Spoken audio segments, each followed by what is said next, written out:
And So, Notes on the Bible and Religion. Episode 8, Fragments of Truth. Whether as an instructor of religion classes at the college level or as a Sunday school teacher, I have been asked, how do we know that the biblical text we read is the same as when it was first written so long ago? It is an important question. A related concern is that many people seem to be under the impression that much of both the Old Testament, also referred to as the Hebrew Bible and in the Jewish tradition as the Tanakh, and the New Testament have become corrupt over time.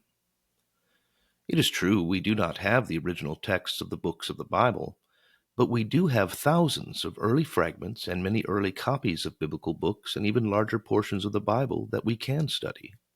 And the wealth of data can give us confidence that today's copies reflect the original text. I had an opportunity as a graduate student to compare selected biblical psalms, Old Testament worship songs, with some of those same psalms found in the Dead Sea Scrolls, which are 2,000-year-old ancient texts that were hidden away in caves in Judea, what Israel was known as during Greek and Roman times, and only discovered about 75 years ago. I was surprised at how very few differences were to be found. Line after line after line went by, usually with no difference whatsoever. From before the time of Jesus, through the entire rabbinic and Christian scribal traditions during the Middle Ages, and all the way to the invention of the printing press in about the year 1440, biblical copyists have taken great care of the text. It is important work. Of course, scribal errors occurred from time to time. Even so, when existing copies differ by a word or two, or even a sentence or two or more, the evidence available typically points us toward a more original reading. Most every modern version of the Bible takes this wealth of textual evidence into account. This area of study is called biblical textual criticism, and it is a helpful tool. In short, your modern version of the Bible likely reflects the original text. Of course, the biblical texts were not written in English, so translation is also important, and I touch upon that topic elsewhere. See Episode 5, Translating the Biblical Text.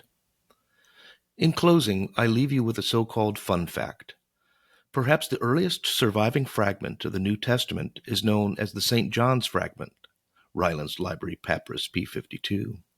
It is fragile, written in Greek, and only about 3 inches by 2 inches in size.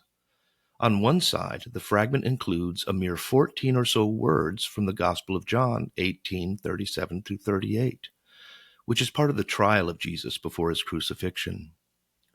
One of those 14 words is the Greek word for truth, and it is spoken by Jesus. See verse 37. And so, in what may be the earliest surviving fragment of what became the New Testament, truth is found. I find that interesting.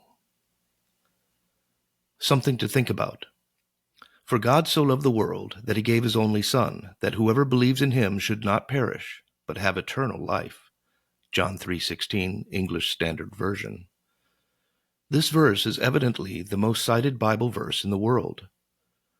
Think of other biblical texts or stories. Which ones do you wish more people considered to be true? Why?